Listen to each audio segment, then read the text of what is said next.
पहिले रहले काजू अखरोट हो गईले।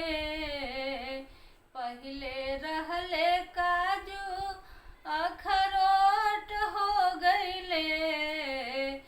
जब से निकलल पिया के पेट पिया छोट हो गईले। जब से निकलल पिया के पेट पिया छोट हो गईले। पहिले रहले काजू अखरोट हो गईले।